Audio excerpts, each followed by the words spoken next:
Good morning, everybody. Welcome to Plymouth United Church. Those of you who are in the building and those of you who are watching online, we thank you for joining us in every way that you feel comfortable joining us. There are percussion instruments on that shelf back there. So if you want to make a joyful noise with Marshall and I, and we don't mind if it's, a noise, we just hope it's joyful. So you're welcome to grab anything off of there and join us in the music. Also, wanting to let you know we're starting a new initiative called the Full Moon Drum Circle, and it starts March 18th at 6:30 p.m. The following full moon is going to be April 16th, and I think the following is May 16th, but we'll start posting all those full moon dates. We'll have a listing of those for the year on the app soon, and along with the drum circle, when the weather isn't too hot, we'll have a sacred fire like we like to do. And of course, everybody is encouraged to celebrate, to meditate, to reflect, doing a labyrinth walk. That's always available. Melanie wanted me to give you an announcement. Melanie says the 2021 giving statements are being prepared and will be sent out in the next week or so. So please, if you are on the app, make sure that your profile has the correct phone number, mailing address, and email address. You will receive an email from PushPay with a link to your giving statement. If you don't have the app yet, use one of these QR codes to download, and these QR codes are in the Thursday's Thoughts. And I know that there's a lot of this stuff that you're saying that so fast I can't possibly remember it. Go to Thursday's Thoughts. And maybe the Facebook page? I don't know. Jeff and I will figure out where else we can put that so that you can download I guess this is just to download the app. So, so that's happening. Just if you can make sure that all of your information is correct with us using the app, or if you don't use the app at all, you're like, who needs apps? Then call Melanie and we'll make sure a paper statement is sent to you. But hopefully you'll fall in love with our app and it'll be the best communication device you've ever had. Let's see, what else do I want to say? That's it. COVID status is still at red, so we're wearing masks and we're jamming out to music rather than singing. And I appreciate your patience and your willingness as we do that. And now, let's bring ourselves fully to this time and to this place.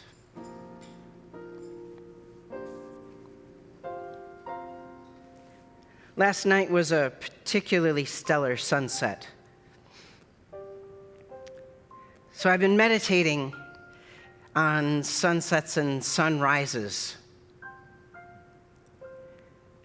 There's this sense of when the light bursts forth. It feels like hope. It feels like inspiration. But last night was a sunset, when the sun was diminishing and the moon was coming into its own and dark was about to blanket us with comfort. So I want you to think about, in your physical self, where there's darkness and where there's light, but not in terms of where there's darkness like, oh, it's bad and it's all broody, but where there's darkness like comfort, like stillness. And where there's light, like inspiration and hope. And then imagine the sunrise and the sunsets that happen within your physical self and what kind of eruption of color that can create as you move through this world in your body. Where do you feel that liminal space where it's strange and has its own wonder, whether the sun is coming up or going down?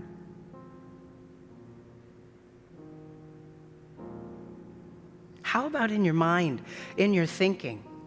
Where is that liminal space of sunrise and sunset in your thinking? And how can you embrace it and not think, oh, I wish it was either day or night, but that sweet spot, that time where there's a glow, where it's not all of one or all of another. There's something creative, something mysterious when our thinking is in that spot where possibilities are endless.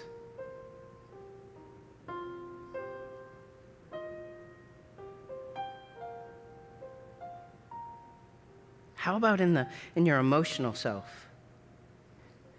Do you have a sense of that liminal space emotionally where the sun is on the rise or it's starting to set, and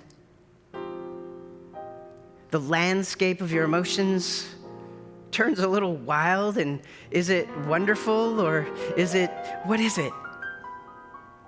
Can you tap into that, embrace it with all of its possibilities?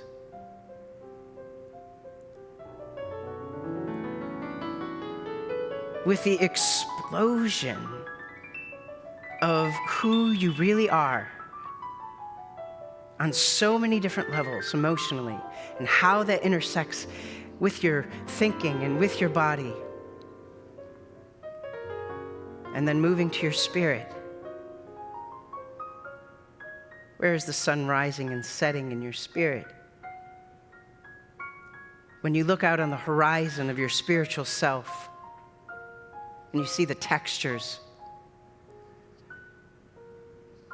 what is the darkness in your spirit that's causing you to find comfort, a dwelling place, a hiding place, so that you can be safe or warm or rest, like we so often do in the dark? Where is it light and bright in your spirit, where you're feeling like, yes, this is morning time, this is afternoon, this is a time when I do my best work? Or maybe in the nighttime in your spirit is when you do your best work. But what about that sweet spot when the light is approaching or diminishing and that shift is happening? Breathe into the mystery that is you. Don't gloss over the rises and the sets. Live in those moments, because they are surely just as powerful, maybe even more so because they last such a small amount of time. Maybe this is a sunrise or a sunset moment, these Sunday mornings when we gather together, when we're on the breach, when we're shifting.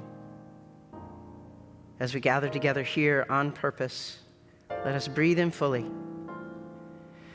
and bring ourselves to this time and to this place.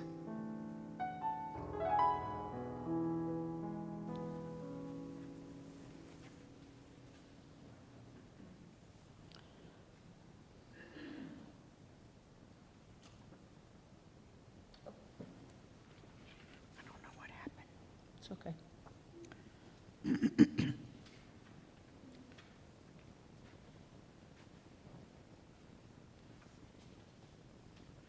Please join me in our call to worship. Those who are thirsty, come to the fount that will not dry up. To be quenched. Those who are weary, Spirit is a ready refuge.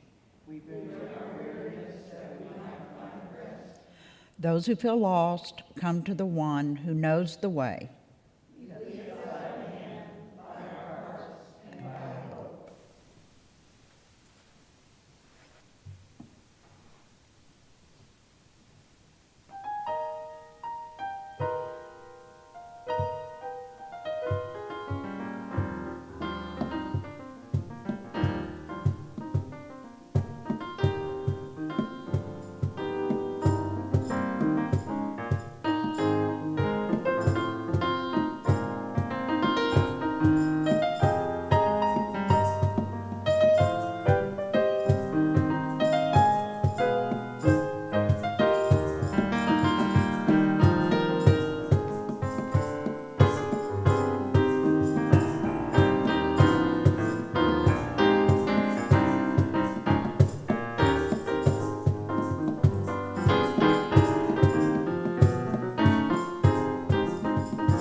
Our biblical witness today is Kings 2, verses 6 through 14. Elijah said to Elisha, "Stay here, for the Lord has sent me to the Jordan." But Elisha said, "As the Lord lives and as you yourself live, I will not leave you." So the two of them went on. 50 of the company of prophets also went and stood at some distance from them, as they both were standing by the Jordan. Then Elijah took his mantle and rolled it up and struck the water. The water was parted to one side and to the other until the two of them crossed on dry land. When they had crossed, Elijah said to Elisha, "Tell me what I may do for you before I am taken from you." Elisha said, "Please let me inherit a double share of your spirit." Elijah responded, "You have asked a hard thing. Yet, if you see me as I am being taken from you, it will be granted you. If not, it will not." As they continued walking and talking, a chariot of fire and horses of fire separated the two of them, and Elijah ascended in a whirlwind into heaven. Elisha kept watching and crying out, "Father, Father, the chariots of Israel and its horsemen." But when Elisha could no longer see him, he grasped his own clothes and tore them in two pieces. He picked up the mantle of Elijah that had fallen from him and went back and stood on the bank of the Jordan. He took the mantle of Elijah that had fallen from him and struck the water, saying, "Where is the Lord, the God of Elijah?" When he had struck the water was parted to the one side and to the other, and Elisha went over.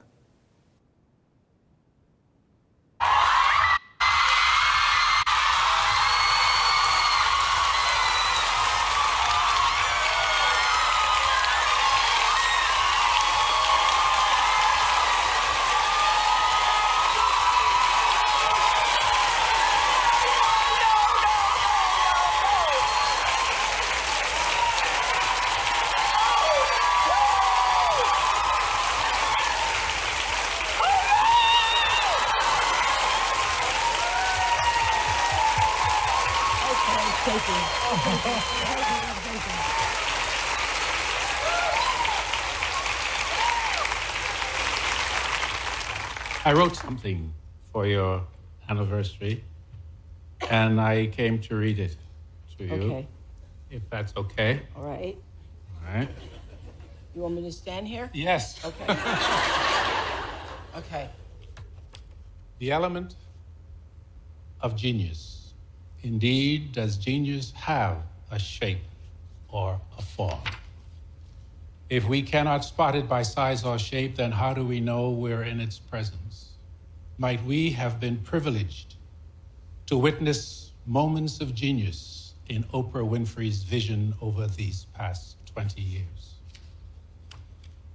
during which genius or something akin to it inspired millions of her fellow Americans to stand tall in their personal lives and reach beyond their limits.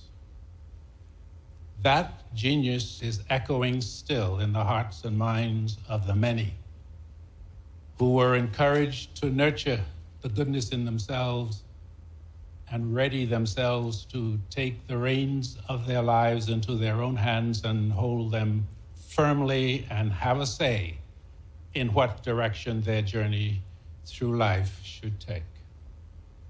In these past 20 years, America's media industry, as extraordinary as it was, would have been considerably less vibrant without the genius of Oprah Winfrey or something akin to it.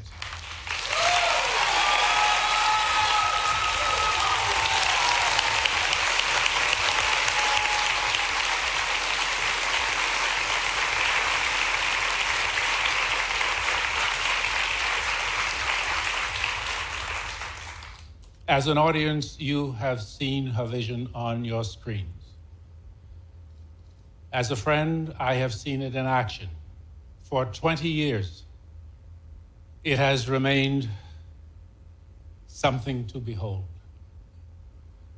Congratulations, Oprah, from all of us for those past 20 years. And for the light you brought that shines so gently on those who need it most.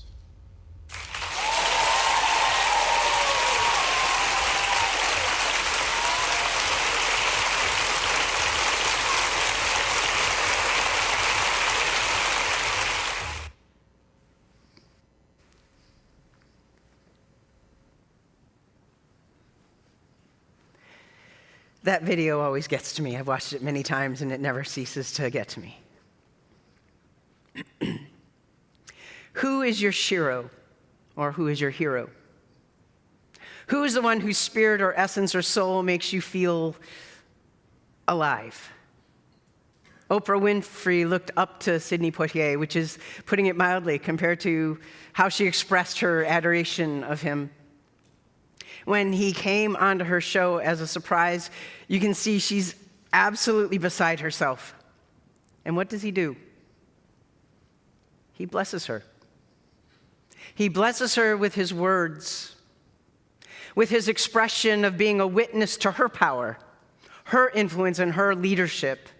This man, this human being who was a trailblazer in the entertainment industry as a black man in the 1950s, he gives her what only he can.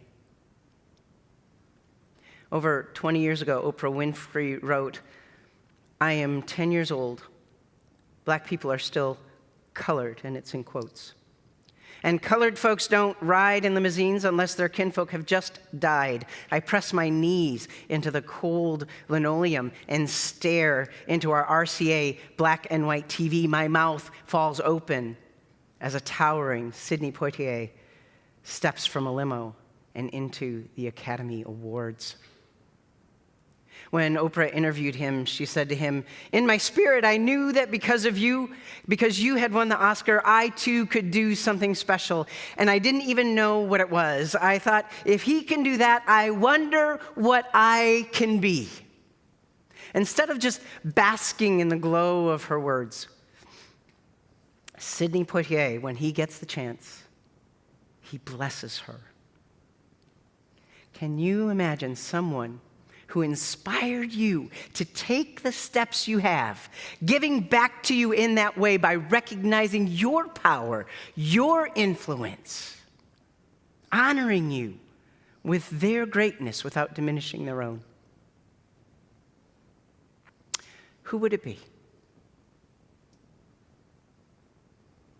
The story of Elijah and Elisha has some of these components. Elisha was Elijah's protege. He loves his mentor, and when it's time for Elijah to move past this realm, Elisha wants to be with him up till the very last moment. Now, we read just a really short part of the story. There were several times where Elijah said to Elisha, "God has called me here, so why don't you stay?" And Elisha said, No, I'm going to go with you." And then you go to another place, "Well, now God has called me here, so you stay." No, I'm going to go with you. Elisha, "No, I'm going to go with you." "Okay, well, now God's calling me beyond the Jordan, so nope, still going with you." And then at the very end, "Okay, Elisha, what do you want?" Clearly, you want something before I get taken up. He wants his mentor's essence to live on in him.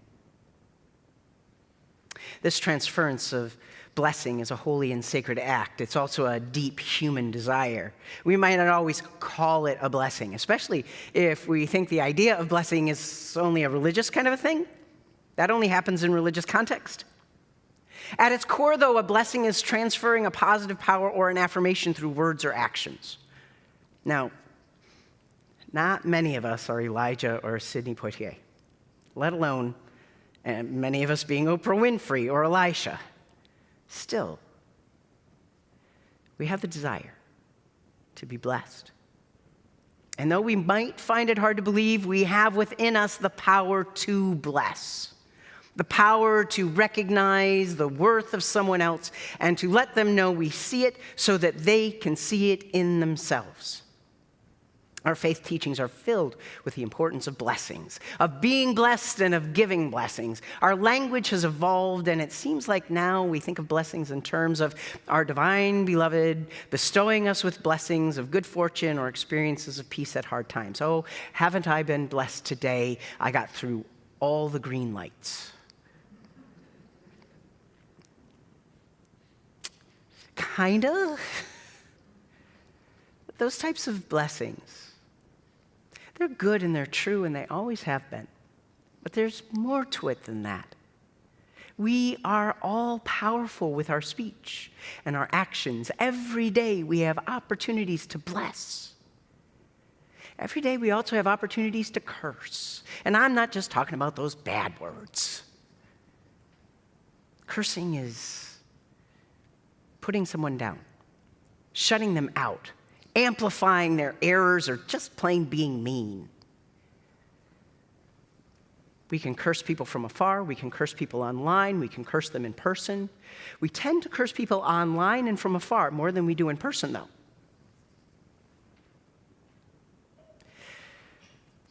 And I want to be clear, I'm not just talking about disagreeing with somebody. I'm not talking about confronting prejudice or injustice. I'm talking about something coming from a place of scorn and contempt. It's an easy rabbit hole to fall down. Plus, often, we don't think it does any harm, that it has any effect. Who cares if I curse someone who's on TV?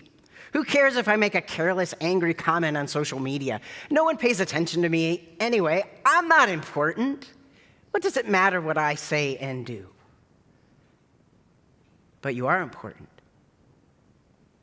Just like we think our cursing doesn't matter, that it has no effect, we also think our blessing doesn't matter. What difference does it make if I say to you, good job, well done, I see you? It does matter. We don't tend to believe that our positive words and actions actually have the power to build someone up, to give their life a kind of oomph that generates their good works in the world. I believe we need to see ourselves as having the power to bless, having the power to make a difference. Within you is the very nature of holy love.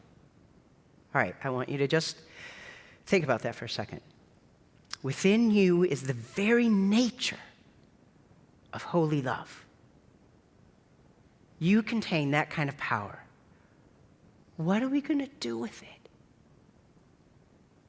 That essence, which I believe resides in our souls, it's the best place I can think of calling it, creates life. Just as surely as holy life created all that we understand that was created. That holy love that is the very nature of you creates life every day, wherever you go. We are the messengers of our divine beloved to share affirmation, care, compassion, and to bestow strength to others in the form of these kinds of blessings. With these blessings, we create and sustain the goodness of life. One thing I love about that clip with Sydney and Oprah is that Oprah was already this huge success, right? Celebrating 20 years in the industry, such a huge milestone of her highly successful show. She was already wealthy, famous, influential. When Sydney surprised her, she melted. As he spoke to her, she cracked open. You can see her feeling vulnerable as she opens to his blessing. That moment when she says, "Do you want me to stand here?" Yes. Okay. She didn't know what to do. It looks like she wants to run away, and at the same time, she doesn't want to be anywhere else. Elisha asked for a blessing. Elijah tells him that he will have it if he stays open and vulnerable. He tells Elisha, if you see me as I am taken from you, it will be granted you. If not, it will not. In other words, if you pay attention, if you're open and vulnerable to receive, it will come to you. That's what I hear in that moment in the story. So far, I have talked about the power to give blessing. How about the power to receive? Oprah and Elisha both are seen to breathe in what is being offered to them. Shaking as they may be, scared as they may be, unsure of their worthiness, even though in and of themselves, they were already successful. They were already powerful. They were already amazing. And yet they were shaking with the prospect of the blessing they were going to receive. They opened themselves up to receive what was being offered. Our story with Elisha continues with him. After Elijah is taken up, he picks up Elijah's mantle, strikes it upon the water of the Jordan River, and calls out, "Where is the Lord, the God of Elijah?" Here's the test. Are you ever ready to take that test? To see if what's been bestowed upon you is actually there? Will actually work? Is the blessing real? Have I really been given this power? Can I pick up this mantle, this responsibility? The story continues, and he says, when he'd struck the water was parted to one side and to the other, and Elisha went over. The answer to the test was yes. It's yours. When life is breathed into you after a blessing, after someone affirms you and strengthens you, live into that blessing. Don't say, well, that was nice for the moment. Live into it. Test your strengthened powers. Call out to the source and watch for the answer. Don't be surprised when you feel that surge of blessing fill you, and then don't shy away from giving blessing in response, because we are not silos meant to just hold and contain it all. All of our newfound and our old reliable strengths and powers and understandings are there not only for our own lives, definitely for our own lives, but not only for our own lives, but more than that, to help knit together something more powerful and beautiful than we could possibly experience on our own. Right now, we need you. Each and every one of you. We need you. And we need you to receive all the blessings that come your way, to soak them up like a sponge. We need the power that is in you to give blessings. There's a lot of hurt and fear and uncertainty. There always is, but it seems particularly true now. We all have it to some degree, but that isn't the only power that's whirling and swirling around.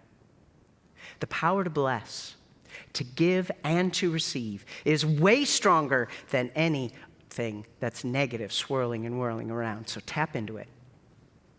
Give yourselves to it. And with it, life is created, recreated, strengthened, and shared. With that, my friends, peace.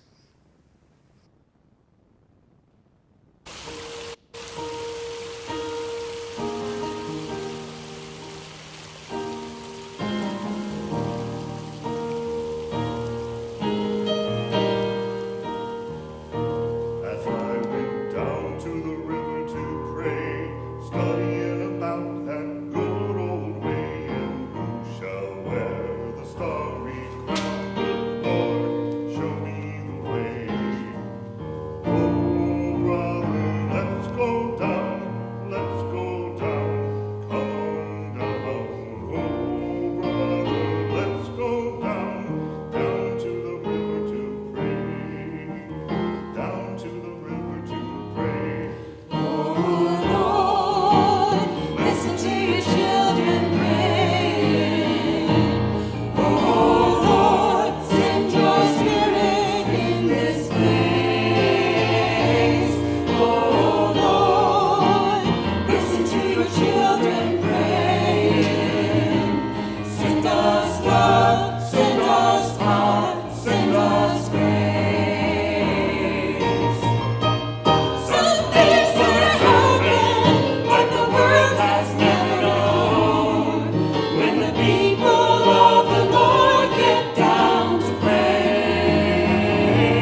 Would you join your hearts with mine? Holy love, we don't often seek blessings the way maybe we read about in our holy literature. But help us to find the strength and the guts to go to whatever river, whatever that means for us, to seek you. To say, give me a blessing. Listen to us praying. Give to us from your resources, from all of your holy love foundation. Give to us so that we can give to others, so that we can be stronger together, so that we can pass that love around and create a brand new fabric in the communities that we live in. Really, the source is from you, O God. And if we're going to do any good in the world, if we're going to make any difference at all, we need your blessing. And then we need you to remind us by your Holy Spirit that we've been blessed to tap into that blessing and to go do the things. And to do them from that same source of holy love. Not just because we've got some kind of a talent, but because we are motivated for fellowship, motivated for uplifting, motivated by love to love. And we thank you. We thank you that we get to be humbled in our blessing, that passing it on through that resource of love is the way that it's supposed to go. It's so easy just to do things, but to do them with a connection takes a little bit more work. Grant us your purpose, your strength, and most of all, your grace, mercy, compassion, and love to build up this people, this creation that you made, and to be a part of something bigger than ourselves. And because we do all this work as a community, companioning with one another and companioning with you, let us lift up our voices in these words of prayer as we say, open unto me, light for my darkness. Open unto me, courage for my fear. Open unto me, hope for my despair. Open unto me, peace for my turmoil. Open unto me, joy for my sorrow. Open unto me, strength for my weakness. Open unto me, wisdom for my confusion. Open unto me, forgiveness for my sins. Open unto me, tenderness for my toughness. Open unto me love for my hates. Open unto me thyself for myself. Lord, Lord, open unto me.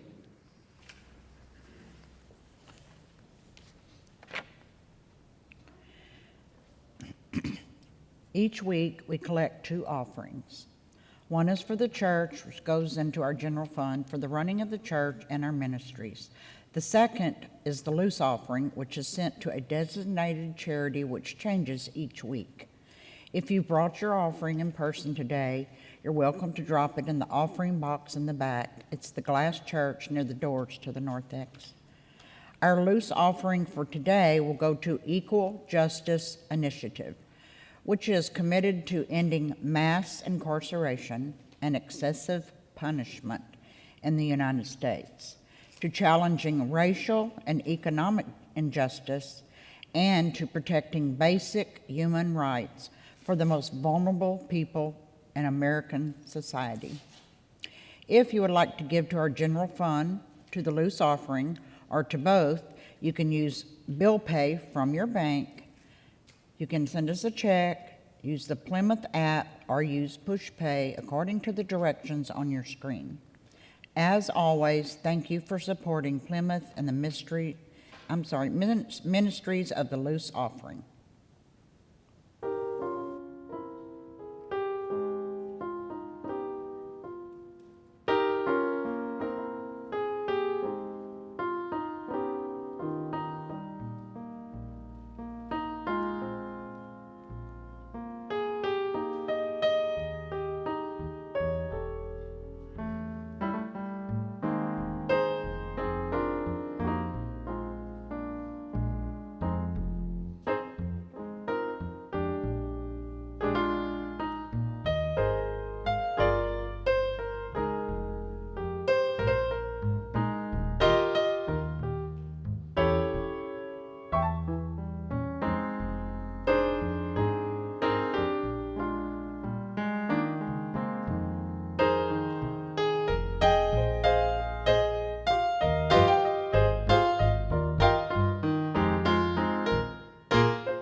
Please join me in the offertory prayer. Hear us, O God. We seek to do justice To love kindness. and to love harmony with each other. Multiply what is before you like the loaves and the fishes. Amen.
I love hearing all that rhythm. Thank you for sharing all that. And don't forget that you, too, can do it next week and the week after that.